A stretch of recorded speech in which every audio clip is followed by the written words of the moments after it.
Good morning, everybody. KT here with Wise Images Photography. And if this is your first time ever coming to my channel, I want to say welcome to my channel. I'm so glad that you're here. We like to learn about nature, photography, and go on fun-filled adventures. And in today's episode, we are going to talk about some failures. We're going to talk about 5 failures that hopefully you can learn from my mistakes so that way you all do not make the same mistakes that I made. So let's get going. Failure number 1, dropping your camera. I have dropped a few cameras in my lifetime, as much as I hate to admit it, but I have literally dropped them when they were 1 inch off the ground, rearranged the entire lens, and could never use the camera whatsoever again. Then there has been other times that I've dropped a camera from 3 feet off the ground and only cracked the casing a little bit. I think at some point, if you are using your camera a lot, you are bound to just drop it at some point. But let's go over some tips and ideas to try to keep that camera as safe as possible.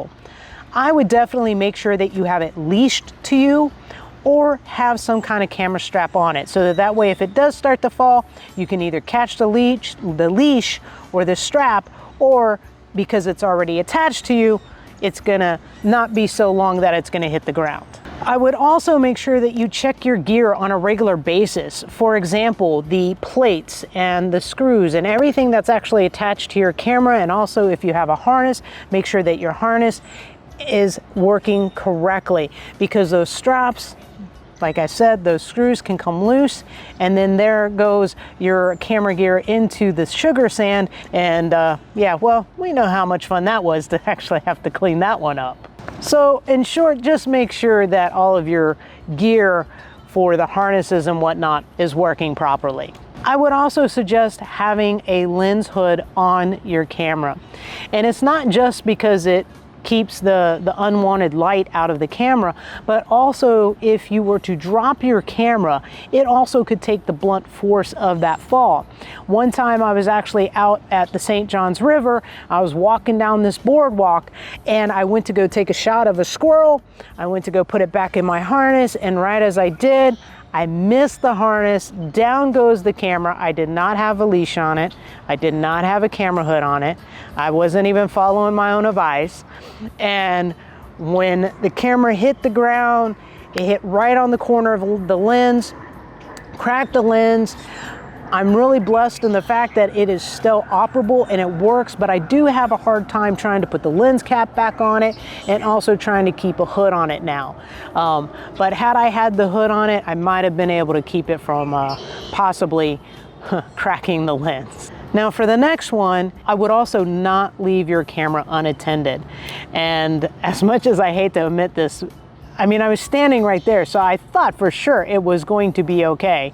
But I left my video camera, a big 3CCD chip camera, on a monopod, and it was right next to me, but it still managed to fall over. So whenever you have a monopod, make sure you keep your hands on it at all times.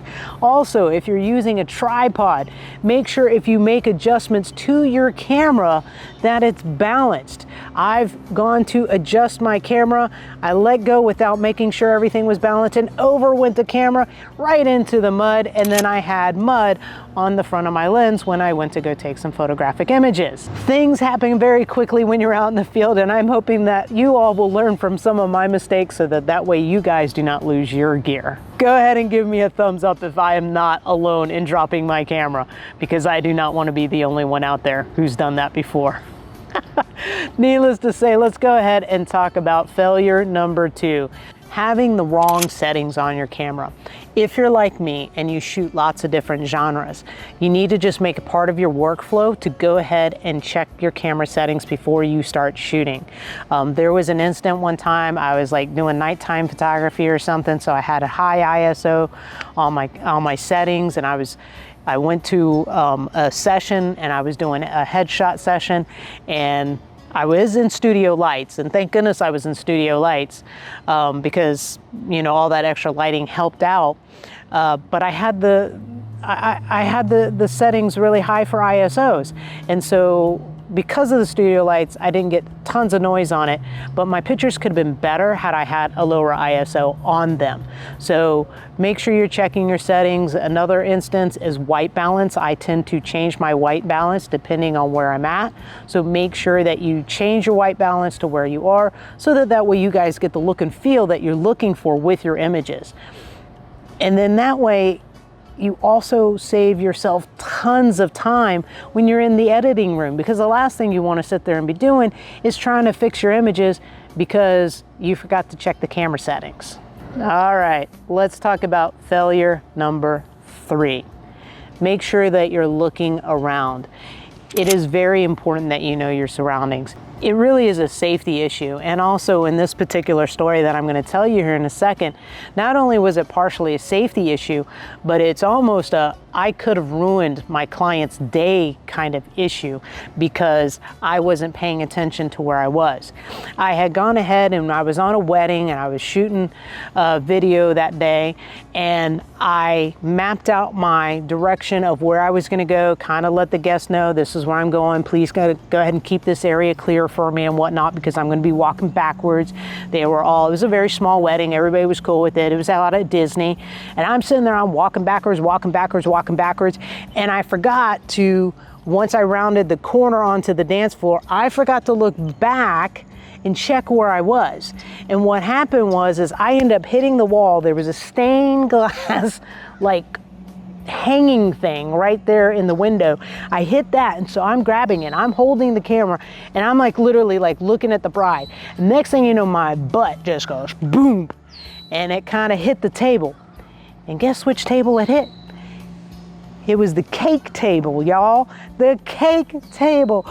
And all of a sudden that cake, I'm sitting here still videoing. At this point, I've gotten rid of the stained glass. At this point, I've gotten rid of the stained glass window, and I've let it go. That one's finally there. Now I'm worried about the cake, and I lock eyes with the bride. She locks eyes with me, y'all, and then I look over here at the cake, and it just starts to do one of these numbers.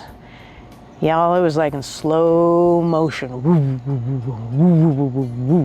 Then I look back over the bride. I look back at the cake, and luckily it started to slow down and it stopped. But could you imagine, and I locked eyes with her again, by the way, but could you imagine had I knocked that cake over, and that was her special day, and that really could have ruined my client's day. So make sure that you're paying attention. When you guys are on like special events, it could be a chair, it could be a person, it could be a cable. So really make sure that you're paying attention to your surroundings. When you are in nature, it's different things that you need to be aware of. Maybe it's a snake, a poisonous snake, an alligator, maybe the edge of a cliff.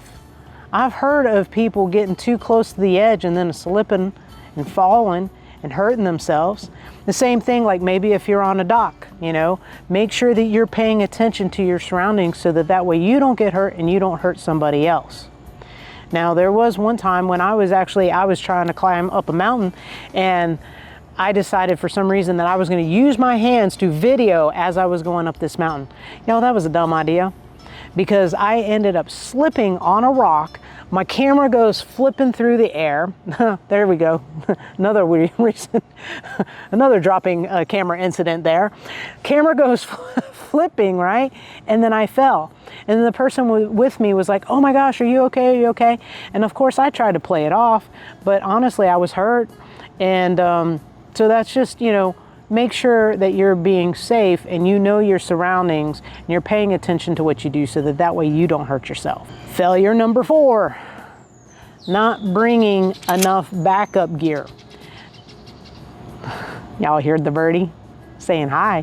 This is what separates the pros from the amateurs. You always want to have backup gear with you, because you never know when a card or battery or even a camera is going to break. And that is the difference between getting the shot and not getting the shot.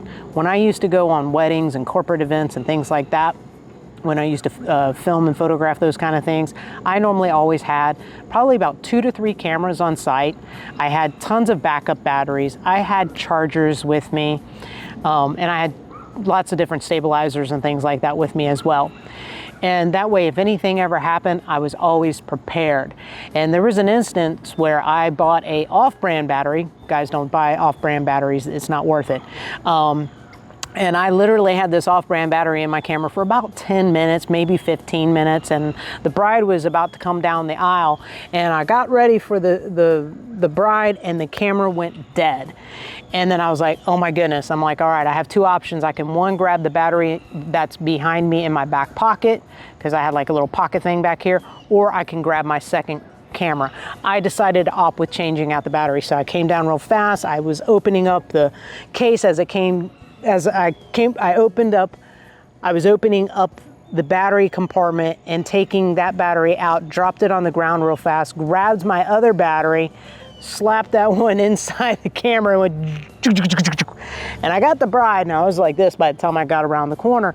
But it was a scary decision to make, but that's the decision that I decided to make that day. But if you notice, I had a spare battery on me. I even had the second camera on me, because that's the difference than putting the camera bag over there and keeping all the spare gear over there. It's not going to help you if it's in some bag way on the opposite end of, you know, of the church or wherever, if you're photographing, or the hall or whatever. So always make sure that you have your gear on you if you guys are doing an event. So when you think about nature photography, you have to think, how much weight do I really want to have to carry with me? I have found and noticed that I normally don't carry extra camera bodies like I did when I was doing corporate events and weddings and things like that. But I do definitely make sure that I'm bringing extra batteries and extra cards, because you just never know when they are going to fail. You kind of have to think to yourself what you want to take with you, what you don't want to take with you. And know that if you lose the shot, you lose the shot. And you kind of have to think to yourself, what am I willing to lose here? Less weight, lose the shot. More weight, get the shot, you know, vice versa or whatnot. So those are kind of the things that you have to take in consideration. And just remember, it's normally always going to be some kind of trade-off. Failure number 5. Oh man. The flashbacks on this one. Make sure you clean your lens. It is so important to do this. Make it part of your habit when you're checking your settings. After you check your settings, go ahead and clean that lens. I remember back in the day, I was photographing a wedding, and I didn't clean my lens, and there was a spot on it. And let's just say in the editing room, it cost me hours and hours of editing time, because I was having to clean all these spots up before I could present these photographic images to my wedding client. So make sure that you clean your lens. I did get a little bit, I guess, you know, lazy after a while. I guess more so when I switched over to wildlife photography. For some reason, I didn't make it a regular habit to clean my lens like I do when I go on, you know, photo sessions, when I'm photographing people and stuff like that. I kind of got lazy, I guess, with the birds and the animals and stuff. And then one day I was like, wow, you know what? I haven't cleaned my lens in a while. I probably should clean it. And I went to go clean it, and it was so dusty that I actually had to wait till I got home to clean it, because I was just making it worse the more I touched it. Not only do you want to clean your lens because of the dust spots and what you can visibly see, but also because when you're trying to take photographs, if you don't clean your lens will have a hard time, and your camera will have a hard time of trying to find that focal point, because it will start to pick up on those dust spots. If you found these tips helpful, please make sure you go ahead and hit that like button, so that way other people know that these are cool tips that are helping you out. If you enjoyed today's content, please consider subscribing and hitting that notification bell so that way you don't miss any future episodes. Remember, we like to learn about nature photography and go on some fun-filled adventures. Please feel free to share this with your friends, other photographers, or even your photo club. And then that way they can also check out the content, go on some fun places with us, and learn about nature and photography. I want to say thank you so much for tuning in today. I really do greatly appreciate it. Make sure you go ahead and drop in the comment section below what was your favorite part of the video and what tip you found the most useful for you. I want to say you are awesome.